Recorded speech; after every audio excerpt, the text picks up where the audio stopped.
This is the Everything Weight Loss podcast with Shari Ware, where we talk about everything, all things, anything to do with weight loss, health, and wellness. Today we're talking to Marc Nuss, who is a business development manager for Destiny Rescue. Marc has carried a deep interest and compassion for the underprivileged and vulnerable for most of his life, having 3 daughters and a son of his own, and experiencing firsthand the plight of young women caught in human trafficking. He is passionate about his role in Destiny Rescue and is determined to make a difference.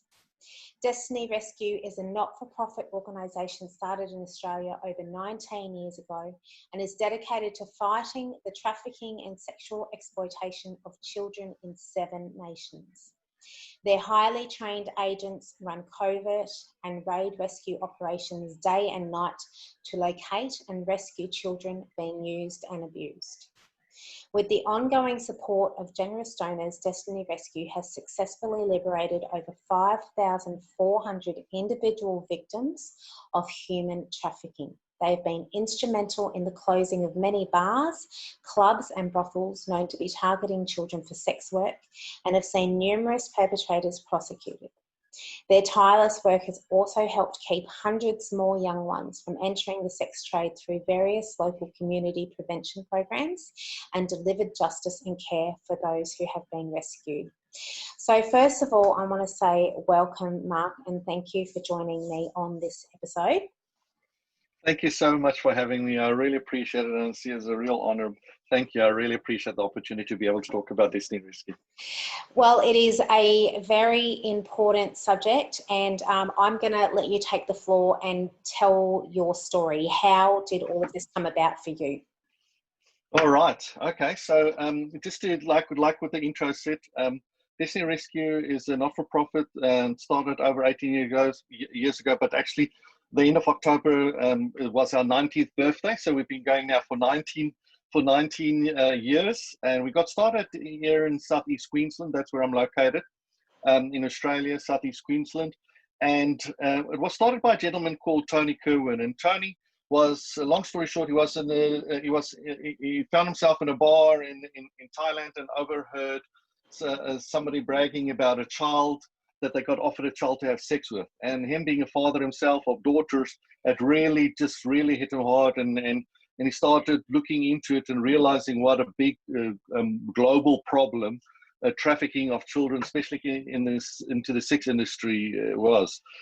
Because according to the World Labour Organization, they in 2016 they guesstimated it that about 1 million children per annum are trafficked into the sex industry, and 74% of that happens in the Asia Pacific Rim. And that's exactly where we located. So as Destiny Rescue, we operate in 7 different countries, and mostly in Southeast Asia.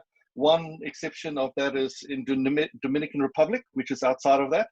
But the rest is in there. So we're in Thailand, Cambodia, in the Philippines, and then there's a few other countries that I just can't mention on air because for political sensitive reasons, the countries don't want kind of known that they have a problem with sex trafficking, and so therefore we can't really mention them. But we operate in these different countries, and what we do is we go undercover into bars and brothels and every dark and dingy hole you can think of, and we can go look for children that have been trafficked into those places.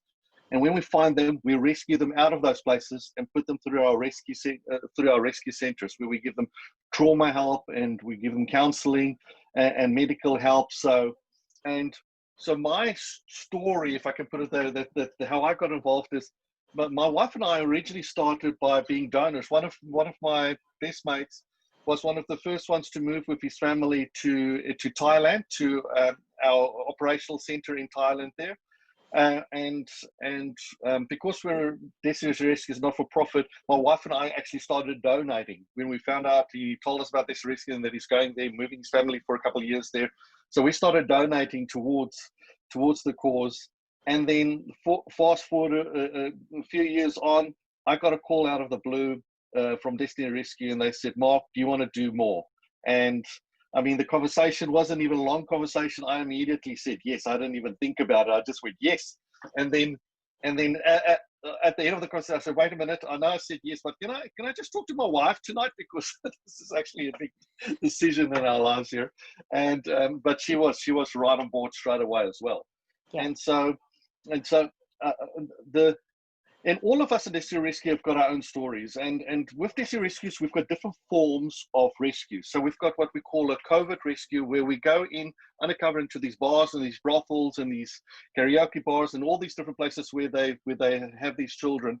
And we'll go in and we'll rescue them one at a time. But then we've also got a thing we've called raid rescues, where because over 19 years now that we've built up good relationship with different federal and police agencies in these different countries, and they've seen that we're not just a fly-by-night organization. Yeah. And we've built up credibility. And so what we'll do is we'll actually organize a raid with one of these police agencies. And with the raid is we'll collect data, we'll get collect information, assess how many children are in the place, and build up a case against the people that manage this. And then on a specific day, we'll be involved. We'll organize actually a raid, and then with the police, we'll raid the whole place. And all the children that have been trafficked into, and all the children and individuals that have been trafficked into that place will be set free, as well as the managers and people involved in it get taken to custody, and the whole place gets shut down. So for us, that's a real effective tool by not only just rescuing the children, but actually being able to make a dent into these criminal organizations, places where they operate and work. And then we've also got another thing which we do is also we've got border rescues, which is one of the countries that we situated in. We were rescuing so many children in one of the countries I can't mention, that from a neighboring country, and we realized that we needed to try and stop them before they got themselves into that position, these children. And so what we did is we worked with the government, and we're allowed to position at border controls our own staff, who actually go, and they're allowed to go onto buses, onto different vehicles, and just walk through and assess. And if they think something doesn't look right, which they've been trained to look for the different signs, they're allowed to ask these people to move from the bus or from out of their vehicle, and then separate and then interview separately. And that's how we stop a lot of children being trafficked across to these countries, because the traffickers will tell them to lie about why they're going. Say, no, this is my uncle, I'm going with him across, or no, this is my boyfriend. All just stories made up just to try and get them across the border. Because once they cross the border, some of the most notorious cities for trafficking is just on the other side of the border. And once they're there, they disappear for life. So and so it's very crucial to stop them getting trafficked across. And so, like, getting back to giving the different forms of rescue, and then we've also got a thing we call cyber rescue, but I'll get to that a little bit later. Is that my own story is I had the privilege to go undercover with actual Tony Cohen, who's the founder. Yeah. I went undercover. I did some undercover work in Cambodia and in Thailand, and I went undercover with him, as well as our CEO. Fiona Birkin also went onto this trip as well, but I went with Tony and also with Damo, who's in charge of all our undercover rescues. I went with them into some of these bars and brothels in Thailand, and in one of these places, I was sitting next to this girl, and I'll just name her Sugi. We protect the names of the girls that we rescue. And when I say girls, 98% of all the rescues are children, are girls. The other small percentage will be boys. We've come across boys, rescued them when we come across them, but it's predominantly girls. Because remember, sex industry, sex trafficking, it's focused, it's mostly men that fly in. Remember, it's men that fly in, that's why we can go undercover. Men that look like me, that fly in from all over the world to go into these bars as sex tourists. And that's where they go and look for children that have been, not every single one, but there's a certain portion of them that go and look for children and to basically have sex with children, and they'll fly in from all over the world. So anyways, sitting here next to Sugi, get back to my story, in this bar, and there's lots of lights and music and everything going on. I'm sitting next to this young girl and kind of just talking to her. She just for her, in her eyes, I'm just another abuser, but she could see there's something a bit different about me. You know, I just felt at that moment, and I've kind of pushed it a bit probably, and I just asked her, you know, Sugi, how did you get here? Yeah. You know, you want to tell me your story? And usually, you know, they usually wouldn't. But she just kind of opened up, and she just said, you know, kind of quietly spoke to me and said, you know, 4 months before, her sitting right there next to me, she was happily in school with her younger 10-year-old sister also in school. Both parents were working, life was good, had all these dreams and hopes. Unfortunately, suddenly her dad died. Oh. He died in an accident, and because he was the main breadwinner, although her mum was working as well, a big majority chunk of the income that was coming into the household suddenly wasn't there. Yeah. And so she could see her mum struggling, you know, and things. And so, yes, this wonderful little girl, out of the goodness of her own heart, she said to her mum, "Mum, how about I just step out of school? I'll go to the bigger city. I'll go and find a job, you know, wash dishes or whatever, you know, I'll just find a job and let me help you, and so that my 10-year-old sister can stay in school. And once financially things are stable, then I'll come back and finish my school." Yeah. And so here she goes into the big city, but unfortunately these criminal elements got hold of her and then forced her into something she never ever dreamt in her whole life there that she had to do, and forced her into selling her little body to dirty johns flying in from all over the world. How old is she? And well, she was 14, so it's and so here I'm sitting next to this girl, and this is the last thing that she ever dreamt, even in her wildest dreams, that would happen to her. Yeah. You know, and the part that really, you know, that already is like, it just tugs at your heart, especially me as a dad. You know, there's a girl basically the age of one of my girls, just a couple of years, maybe a couple of years older, but just right there sitting next to me. And then, you know, I felt to push a little bit further, and I asked her, you know, Sugi, what was it that you wanted to do if you could have finished school?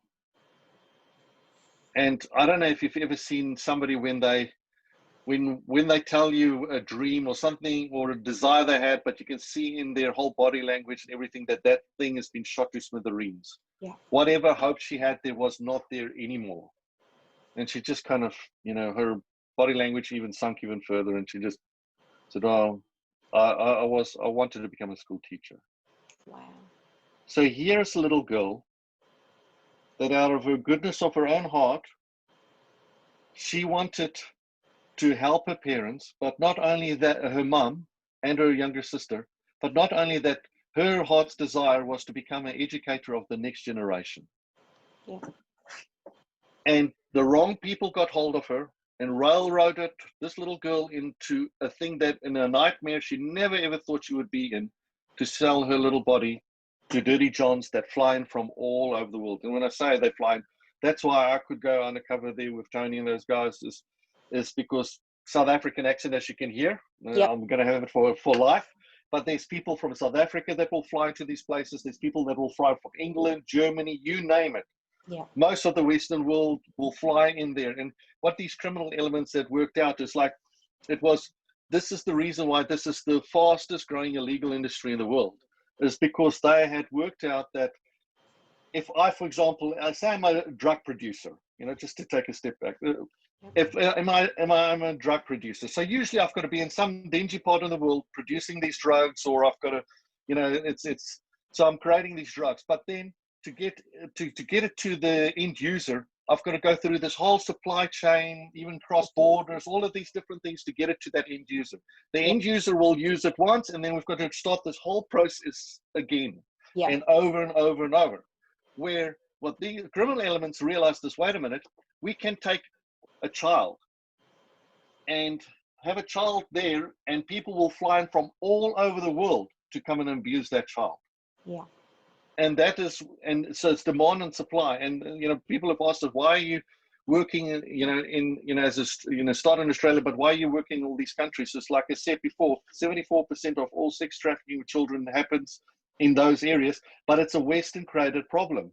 It's demand and supply. It's people that look like me that fly in from Australia, from everywhere in the world, fly in and then go and abuse these children.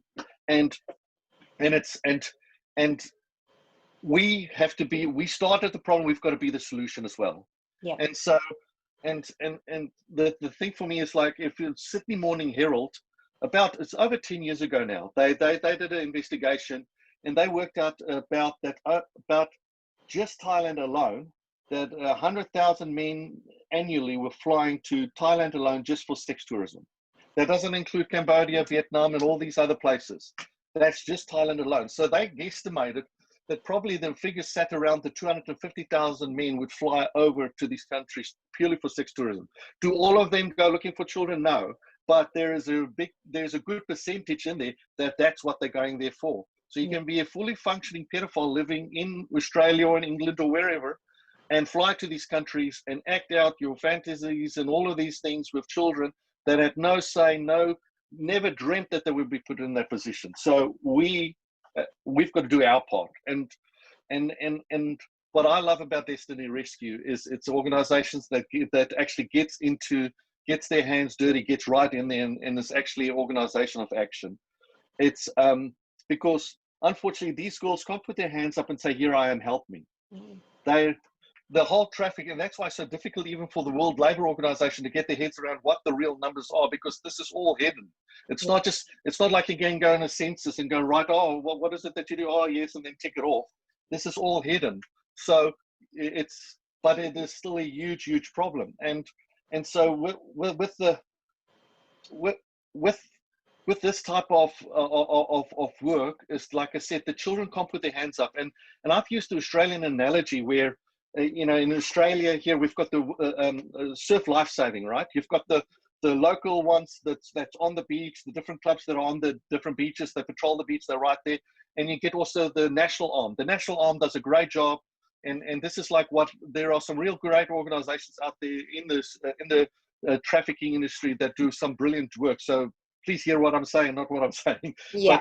But like the national arm here, the national arm advertises, swim between the flags, watch out for the rips, educates the people about the dangers and what to look out for and so forth, which is all very, very important work.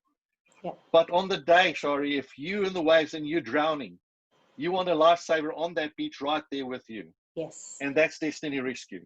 Yeah. We go into the places, we'll go into those waves looking for those children, and we'll rescue them out of that, because they need our help right then and then. Yeah. So that's one of the things that, you're talking about my journey. That's what really attracted me to Destiny Rescue. It's an organization that, yes, talks about the trafficking and tries. And for example, this is why I love being on.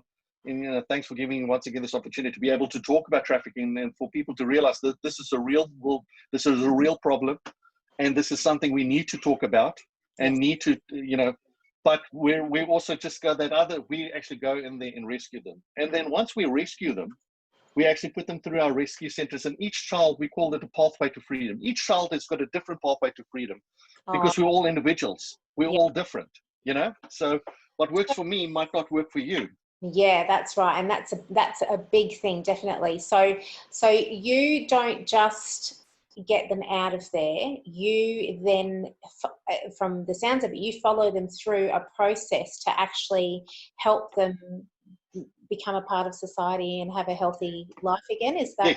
Yes, totally.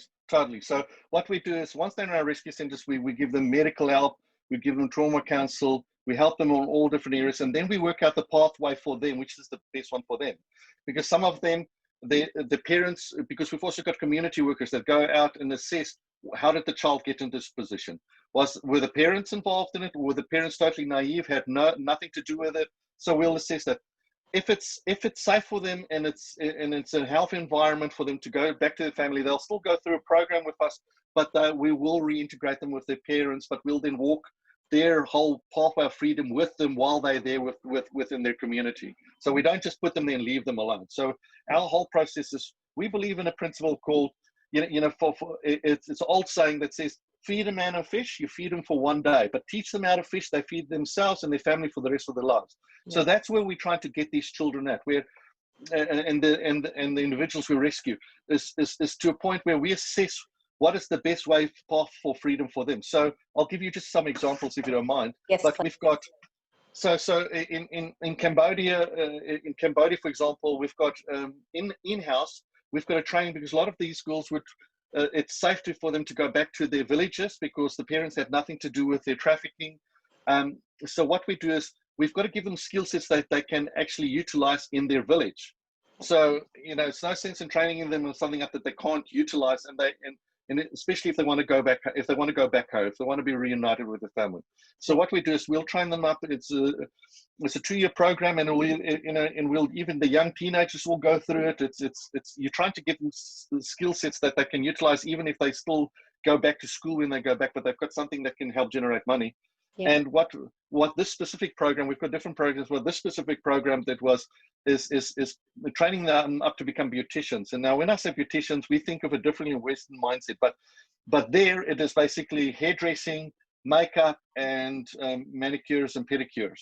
Yeah. So, and once we've trained them up to be able to do that well and be professional at it, we actually then give them a startup pack and help them actually start up their own little business in these villages. Oh. And you know, case in point, we've got so many hundreds of examples of this, but one of the examples was we had these 2 sisters that were trafficked, and miracle of miracles, we found them together. A lot of times these get split up, but we found them together. We rescued them out of the hellhole which we found them in, and we put them through the program, and their parents had nothing to do with it. They were totally not involved in the trafficking part at all, so it was safe for them to go home.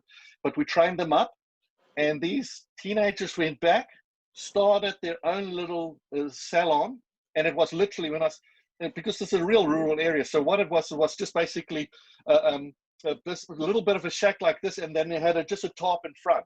Yeah. So we're not talking anything glamorous, but out of that little boutique, they made enough money that it fed not only them, but their whole family was looked after just through that little business. And so these are the things, and that's not the only thing we do. We've got so many other things, but you know, another point, in Cambodia, we've got a French-style patisserie that they're a social enterprise. So we kind of work together with different organizations because all our girls, like they're all unique. So they've got different directions they want to go into.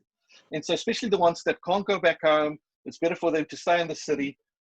What they would do with these girls, if they wanted to, they would train them up for a 2-year program to become fully fledged patisserie chefs. And this specific patisserie actually got the 2nd or 3rd place in the international competition. That's how good their stuff was. Wow.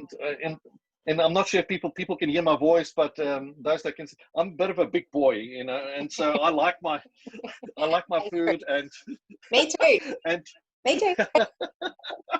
and so, but those cupcakes, oh my goodness, that they made cakes in all different styles, but I specifically got zoned in on those cupcakes, and I've never had cupcakes that tasted that brilliant. They were so good. Wow. And my wife just shook her head and said, "Trust you to find find cupcakes in Cambodia." Yeah, in Cambodia, and as if it's a part of your job to try and taste them. So, it is. You have to give honest feedback. That's exactly it. And so they'll train up our girls, and what's happened also is because the girls, and then they would actually offer the girls a permanent position after the 2-year training. But what they found was so many other restaurants were seeing the quality of traineeship that was coming up, that they would actually offer those girls jobs in their restaurants to make sure. So it really gave them life skills to a point where they could, and the whole idea is to get them to a point where they can choose their own destiny, not this thing that was forced upon them. Because where we found them is like they were railroaded into a thing they never dreamt to be even part of their life. And now we get them back to a point where they can see hope, where they can see a future, and where they choose their own destiny. Yeah. And then, if you don't mind, I'll give you one more example. Yep. Is of what we did is I mentioned Damo to you. Damo, who was and Damo, who's head of all our rescues. And Damo had to travel from Thailand to fly internationally to one of our other countries, which I can't mention which one, because of political sensitive reasons. And the only way he could do it was he had to get to the airport and stayed in a motel close to the international airport in Bangkok. and he was going to fly first thing in the morning, and he was tired. He was just not in a good frame of mind. And what had happened is years before he had separated it out where the guys, once they rescued the undercover guys, once they rescued a girl and handed them over to the community workers and the social workers at our rescue centers, that's the last time there was interaction between the rescue agent and the girl. It was to protect the girl's identities as well as protect the rescuers' identities. Yeah. So in that sense, all he was doing is rescuing, but would not really know what happens to the girls after that, because we're rescuing quite a lot. Since, if I can backtrack, we started counting in 2011. Since 2011, we've rescued 5,474, I think it is now, girls. So anyway, and he's there, and it's late at night. It's 1 o'clock in the morning in this motel. He's got to fly out very early in the morning. He doesn't want to go. He's just got, and he said he's just kicking stones, standing around there in his hotel room. He's tired, but he's thirsty, and he remembered there was a 7-Eleven down the road. So he's just walking to the 7-Eleven to go and get some water, and to buy some water. And he's walking, and he's kind of complaining, murmuring to himself, kicking stones, and just not a happy camper. And he's kind of, in his mind, he's just mulling around, said, are we making a difference? I know we are. And he knew the answer to that question, but he was having a down moment. He didn't say, because there was this, he couldn't see what happens to the girls. He knew great things were happening, but he couldn't see any individual ones. So and he's just kind of walking. He said, we're rescuing. And as he's walking, and he saw under he saw the 7-Eleven lights, and he saw under the lights are these two figures.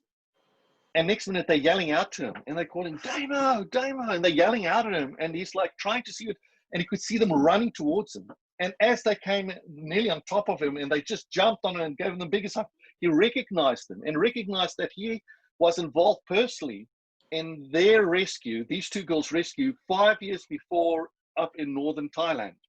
So and part of him is like, oh wow, but he's going like, oh my goodness, what are they doing here? When I last saw them, they were in northern Thailand. What are they doing here in Bangkok? And he kind of asked them, what are you girls doing here? And they said, oh, didn't you know? They said, and they pointed down, and he could see, they pointed to a hospital. So we work there as nurses. Oh. Destiny Rescue paid for us to do our nursing degree, our nursing courses, and this is where we end up working. Wow. And so, and here's the kicker though. So that answered his question. The cry for his heart got answered right there and then. But on top of it, this is just so amazing, is that he saw this couple suddenly walk towards them, and the girls, he realized this couple was with the girls, and they pivoted around because, they had obviously just come from their night shift, and they had this couple with them. They pivoted around and said, and they just kind of nearly yelling and saying, hey guys, this is the guy we were just talking to you about. So at that moment, they were telling this couple their story. Oh. And about them being rescued, and they were talking about Damo specifically, and said, here's the guy that rescued us, that we were talking about. So it's, long story short, I'll cut it short because I can go on for hours on this, but we not only, we find them in real bad places, and bad things have happened to them. So some of these schools are, unfortunately, not to bring it down now, but some of them have been gang raped to break them in, and a whole bunch of horrible things have been done to them to force them to do what they end up doing. Yeah. But to see their lives from that, to see them like the end result, like I said there, with the nurses and with so many different areas, we've had a police officer being trained up in different directions that our girls have gone into, to get them to the point where they choose their own destiny, and they can believe in themselves that they have a destiny and they have a purpose. That is so beautiful. So I can only imagine that they would, when they're rescued, they're pretty damaged psychologically. Yes. Yeah. Yes. And so what kinds of effects do you see mostly, and how do you as an organisation help them through that? Well, you've got to realize, like I said, probably in the beginning of our discussion, every person, trauma does something different with every person. And so there's not like a one size fits all. Everybody's got their own, and that's why we call it the individualized pathway to freedom. Each one's got their own, what works for me will not work for you, it might not work for you. So, and that's what our social workers assesses where each one is, and each one has also had a different form of trauma that's been, the things that's happened with them. One thing we do see with the girls is once they arrive at our rescue centers, it's, I would say 90% of them will sleep for 2 days flat. They'll, once they're in a safe environment, suddenly realize they're in a safe place. They literally sleep for 2 days. We don't interrupt them. We just let them sleep. Because if you think of it, here's the first time they could actually be in a safe place and sleep without worrying what are those footsteps coming down the hallway. Yeah. And so that's one of the things we find. They all, and then like I said, each one is a total unique. And so our social workers will work with them individually and then as a group. And so we'll have certain group therapies that they go through, but also individualized one, because different girls will manage it through quicker or better in certain ways than others. So they will have things like even art therapy, some that might be what helps them kind of unlock the, the road for themselves. And what we try and bring though, because yes, they've gone through horrific things that we would never even dream of going through. But what we try and do, and we try and get it in there in front of them as soon as possible, is that yes, a horrible, absolute horrible thing happened to you right here, but that should not define who you are. Absolutely. You have a purpose, you have a destiny, you are an amazing individual, an amazing human being with awesome potential, and let's help you on the journey. And part of our way we deal with the girls is to start showing them a vision, start showing them what's in the front. It's like, yes, you're in a bad place now, but you have a purpose, you have a vision. Let's help you find that new vision. Let's help you restore that dream that you have. Let's get you back on that, where you start seeing yourself through different eyes, through the eyes of how we see every girl. And not to give away things of where or what, but I can say some of the girls, there are some girls that are now permanently employed by us on staff helping other girls.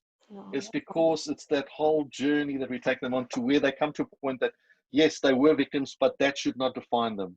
Yeah. And it's very crucial to start painting a new vision for them, a new dream, because that's what actually gives them the fortitude to start working through what they're working through. They get to choose the own end to their story. That's it. Story. That's exactly it. Thank you. That's beautifully said. Yes, that's exactly. They get to choose their own ending. And all we are guiding them and helping them. We just helpers on the way of their journey where they find and be able to choose their own ending of their own story. So what Destiny Rescue does was already amazing just from the beginning, but I absolutely love the fact that you not only rescue them, but you take a child that has been abused and has come to believe that there's no point dreaming because it's never going to come true, to giving them back the belief that anything is possible, and not only giving them that belief, but actually helping them to then achieve that vision and that dream. So that's from beginning to end, and that is just amazing. So what I want to talk about now is how can everybody else who wants to help in some way, how can they do that? Great. So there's different forms, but I wanted to talk about one specific product that we've created. But in general, if they want to go, they can go onto Destiny Rescue's website. There will be, so donations, obviously, we're not for profit. We rely totally on donations. We don't get any government assistance from any governments. So we rely 100% on donations. And it's moms and dads, different people that donate to us. And we're a tier 1 not-for-profit, so it means your giving is tax deductible. Obviously, talk to your accountants, but we're the highest level you can get for a not-for-profit.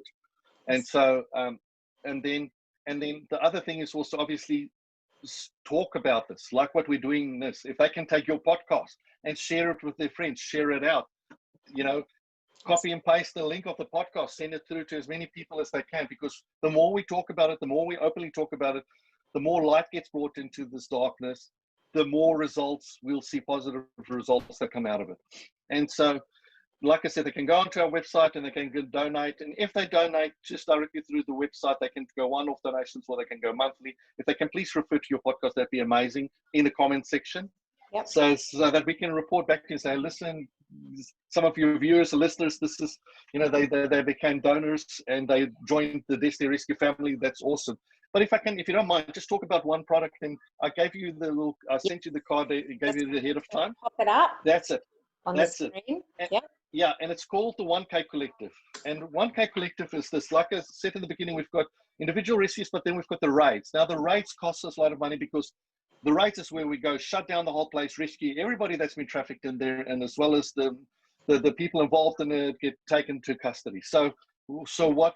But the rates cost us money, a lot of money. And the rates on average cost us about $10,000, sometimes cheaper, sometimes higher, but just off all the resources going. And I don't want to give away our methods, what we do, but there's a lot of costs associated of being able to do it properly and doing it well. Yeah. So that's just, it is what it is. That's how much it costs us on average. Like I said, some higher, some lower, depending on what project we're working on. Yeah. But these raids, so you know, thought of a process, how can every day moms and dads and different people get involved in a raid? And so came up with the concept of 1K Collective. So the 1K Collective is, the whole principle is many hands make light work, right? So the whole idea is we get 1,000 people together, and this is great if people can, with that 1K Collective, share it also, share the link, get onto it, share the link.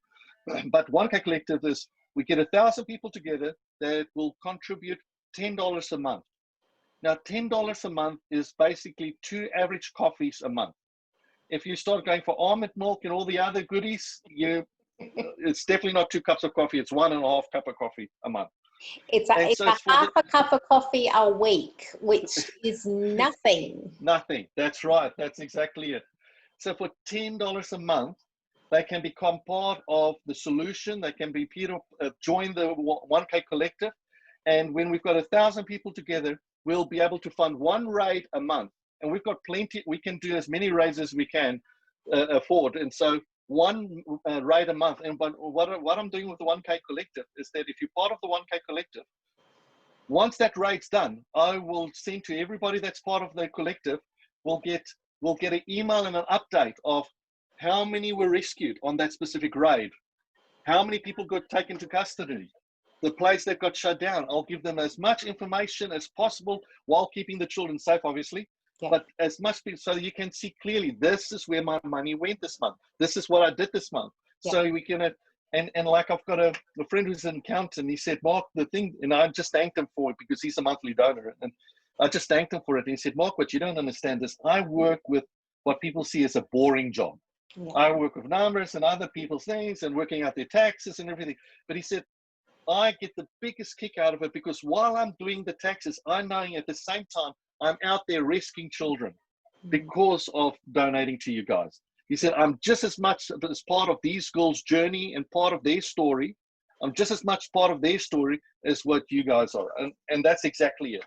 And so 1K Collective, get together.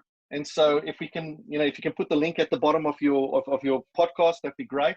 I will definitely. But please, people, if they can go onto 1K Collective, join it, but then also copy the address on the top of what's on that website. Just copy it and paste it, and just tell people about 1K Collective. Say, guys, go onto this and just send it through there because we're trying to get to 1,000 as soon as possible.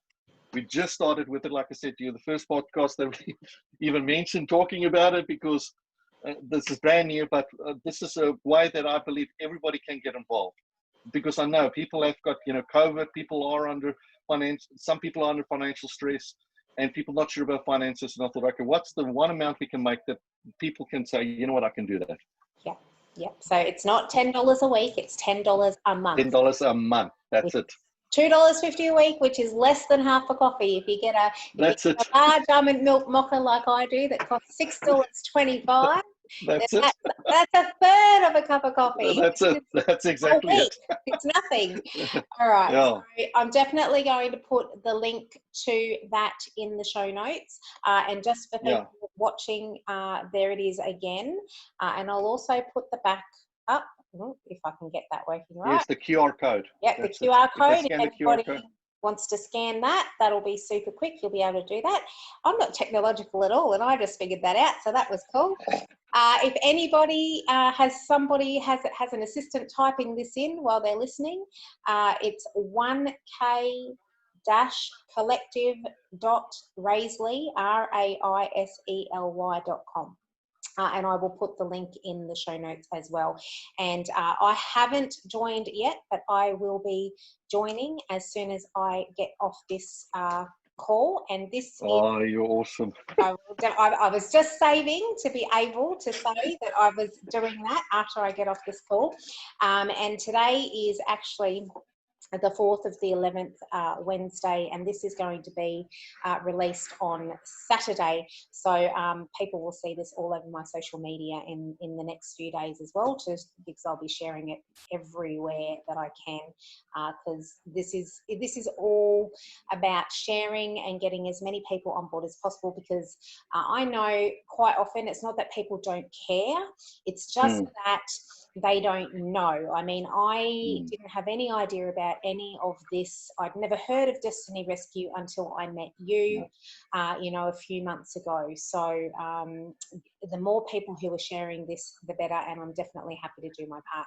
So if there's one thing that you want people to, listening to this episode, to walk away with knowing, what would that one thing be?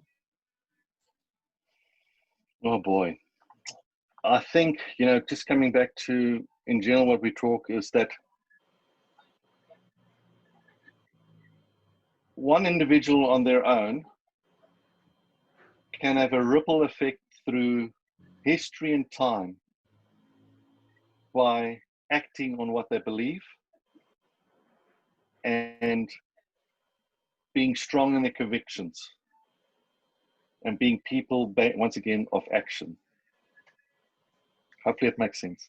Yeah, absolutely. So it doesn't matter how small you think the thing is that you're doing, it can have a massive ripple effect just from that small thing. That's it, exactly. Absolutely. You've summed it up beautifully. Thanks. I've gotten good at that from doing these episodes. So, thank you so much for joining me, Marc. It is a heavy subject. It's not the most pleasant of subjects, but it is real, it is happening, and whatever we can do to help you and to help these girls is what we're here to do. So thank you for joining me, and I will see you on another podcast episode in the near future, because I know that there's other ways I'm going to be able to help you get this message out coming up shortly as well. Thanks so much, Shari. I really appreciate it. And thanks again that I can be on your podcast. I really count it a privilege. Thank you so much. Thank you. Bye, everybody. Bye. Thank you so much for joining me on this episode. Remember to check out the show notes, and if you have any comments, feedback or suggestions, I'd love to hear them. If you've received value from this podcast, make sure to subscribe, and I'd love you to rate and review the show. Have a fabulous day.